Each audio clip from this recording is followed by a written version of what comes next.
Hey everyone, here is one of my favorite foot mobility exercises. What most people don't realize is that flat feet are often stiff feet and high arched feet are often stiff feet. What our feet need to be able to do is to move from flattened into high arched and back from high arched to flattened, and that's what feet are kind of designed to do. So if you have stiff feet, you will never have really functional foot patterning, which leads all the way up to your ankles and your knees and your hips and your pelvic floor. So step number one is let's mobilize your feet. Added bonus, this is amazing for plantar fasciitis. There's lots of reasons for plantar fasciitis that I get into in a different video, but if you're gonna mobilize for plantar fasciitis, this is way better than just rolling out. So it's super cool. You are going to need a timer, but I'm gonna time you for talking you through this. And you're gonna need some sort of ball to step on. We're stepping here. So grab something. I'll put all my favorite options in the caption. A big ball, like my yoga tune-up ball, is gonna be easier than a small ball like my hard melt ball. You can try something in between, like a hacky sack. And I've also got, just to show you, I've got a rock, I've got a seed from the beach. Obviously rocks are the hardest. And then I've got this Yamuna foot saver. You can use any of these. There's no magic to stepping on things. In fact, they're all good. Variety is good. But start with something squishier and bigger when you're first starting out. I also have my chair here because if your feet are really sensitive, you can do this whole thing sitting down and just gently start to coax some mobility back into your feet. So this is not about hurting yourself. Now you're gonna laugh because this exercise is very simple, but it can take a little time, so bear with me, but do it all and you're gonna notice a big difference in terms of how your feet feel at the end. So grab your object. I'm going to use my little ball because I like it, but use whatever feels good to you. Be near a wall for balance or have a chair. And you're going to mentally divide your foot into 9 points. It could be 12, but we're going to do 9 today.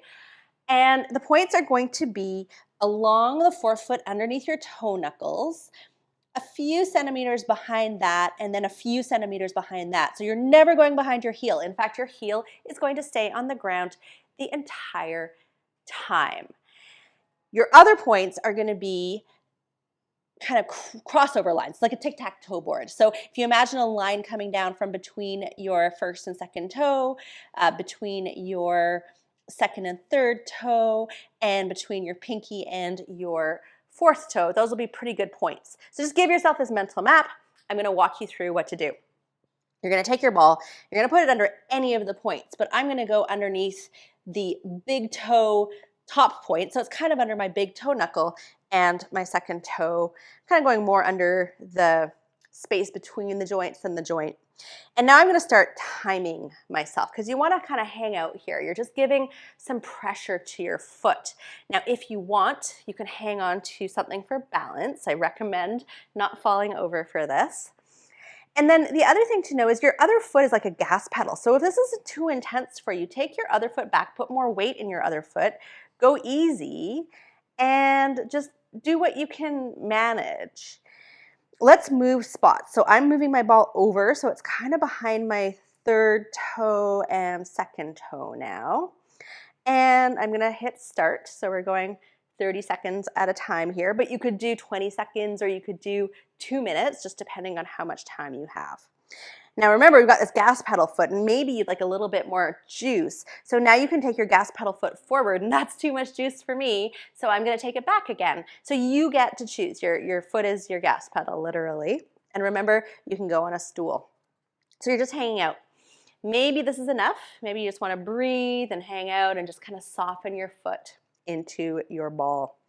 Let's move to that third spot underneath your toe knuckles. So I'm between my pinky toe and my fourth toe, and I'm going to hit go on my timer. I've got to time this, otherwise I rush through it.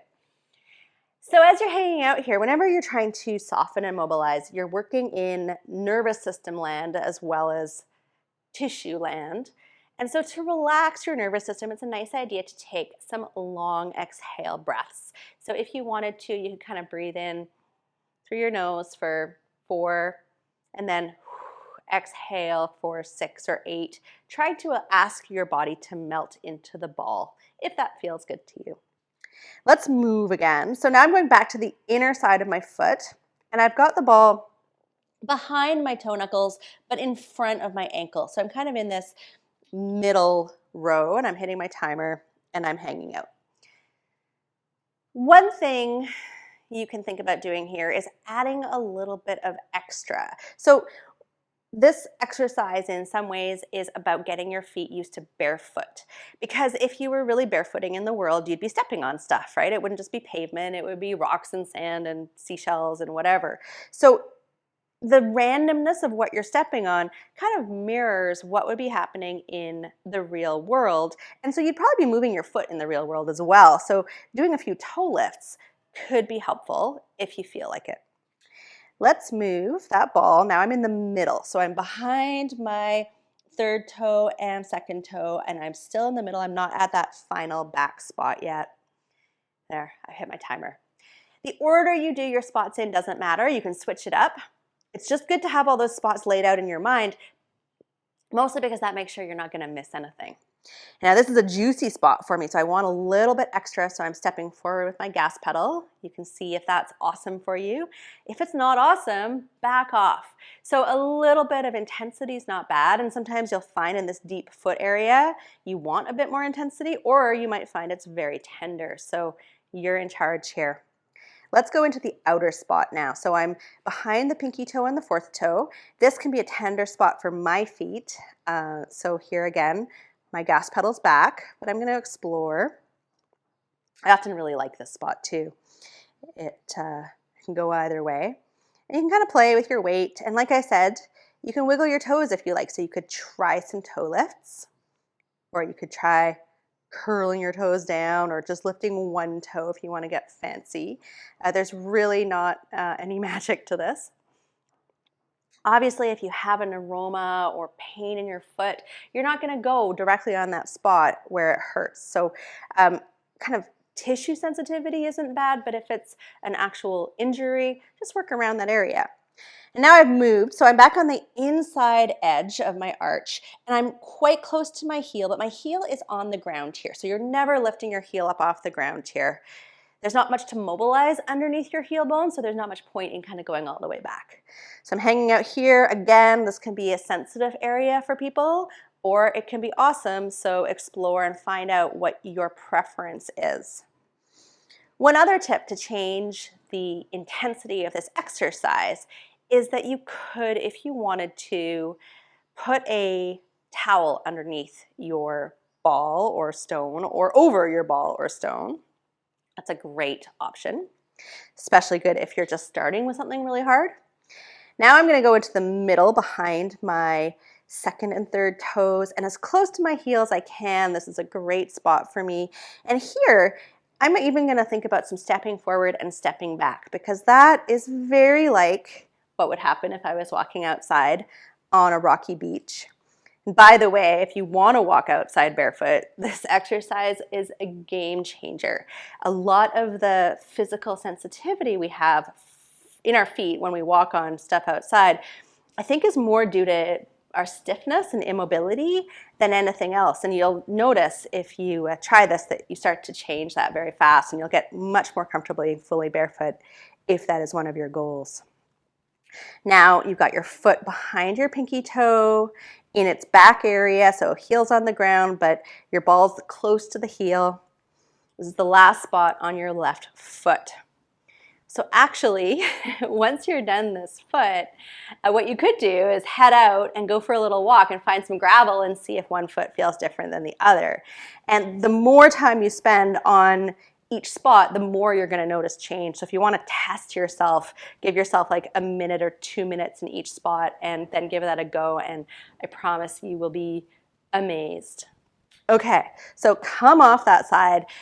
I'm not going to go for a walk, but I am going to stand here and invite you also to close your eyes and check in. Does the foot you just worked on feel different than your other foot? And for me, it feels warmer, it feels more connected to the ground, it feels a bit tingly. Those are all signs that my nervous system has relaxed those tissues a bit, so I now have more mobility in that left foot. And that is going to help me pronate and supinate better when I walk. Now, I like to do both sides with you because I always get annoyed when teachers only do one side. So I'm going to do the second side, but hopefully you've got the idea of this now. It's not rocket science. So I'm on my right foot now. The ball is in between my big toe and my second toe, in between my toe knuckles. This is great if you have bunions. This will help gently restore the what's the right word? The alignment of your toe bones. So again, go gently, never force anything with movement. There's no point.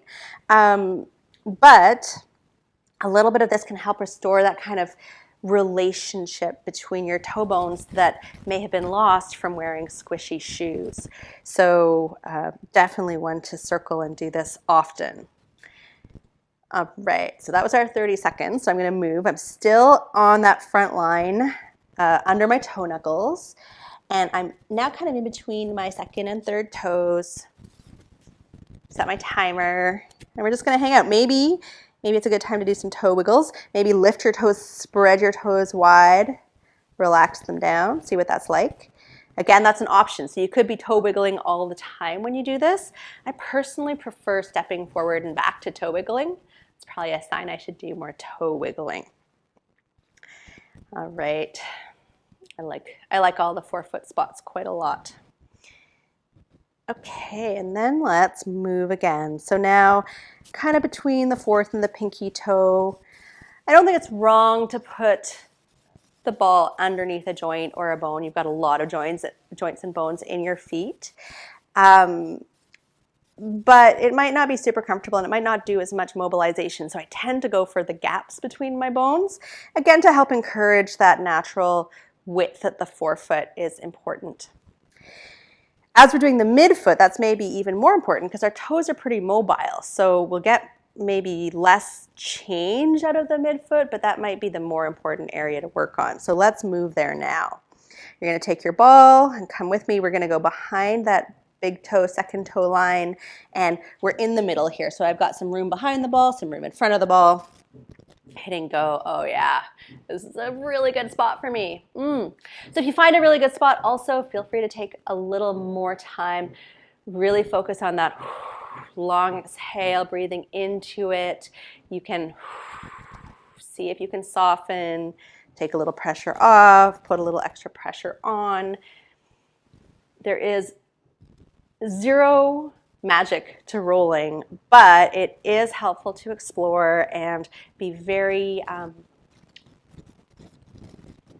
very aware or very focused on trying to find what works for your body. So here I'm on my right foot. I'm on that last line. I'm between my pinky and my fourth toe. This is a spot where I have an old injury, which is why I have a cyst here. So I'm careful in this spot not to go super hard. This is one where I'm definitely going to back off, maybe do some toe wiggling. I'd like that area to gap and to lengthen a little bit. So it's nice to work on. So I'm also going to widen my toes. What I might even do here is pivot my knee externally and internally a little bit, so rotating my leg. Let's try to get some movement there. So now we're going to go to that last area. So I'm in front of my heel. I've got lots of room in front, and I'm just going to breathe in and breathe out and really enjoy this particular spot, or not. Tends to be tender. Again, if you've got plantar fasciitis, if this hurts, then just make it gentle. Find a place that your foot can handle and gently ask for relaxation. Now let's move into the middle. So I'm directly in front of the heel and pretty much exactly behind the middle toe here.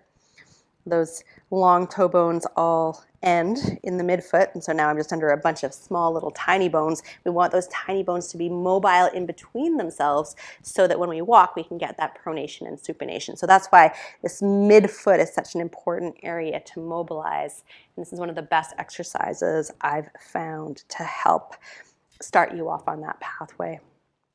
You can kind of bend your knee if you like. You can do that stepping forward. It's intense. And now let's go to my very last spot. So I'm on the outside of that foot. I've got my heel on the ground. Here again, this is kind of around that cyst area for me, so I'm going to go gently, but I'll do some toe wiggles to move the tissue. So when you move your toes, you're moving muscles and connective tissues that are directly over the ball. So it's another way to give your nervous system and your tissues some movement input. Okay, so this is a great exercise to do often if you're starting to transition to barefoot style footwear also, because again, you want to meet your footwear where it's at. You want your feet to improve at the same rate that you're changing your footwear, because you're going to get better results that way. So this is one to put on your heavy rotation if you're planning a minimal footwear transition, especially if you're going from a thicker sole like an Ultra to a thinner sole like a Vivo Barefoot. So let's all pause, stand, check in, notice your feet. Hopefully they both feel amazing right now. You should just naturally have more mobility in your feet now. So it's a great time to go for a walk and use some of that mobility. That'll help you keep it, because your feet will probably want to just stiffen back up, because that's what feet do. If you have high arches, do this a ton and it will help you restore your pronation. If you have flat feet, do this quite a lot unless you know your feet are hypermobile. And that will also help you restore your supination, because that also requires mobility. A lot of flat feet are quite stiff. As always, any questions, hit me up in the comments. And just a little teaser for you, I am creating my next video about how to repattern your midfoot function, so you can combine this one with my next video for super good foot results. Okay? Enjoy, and I'll catch you soon.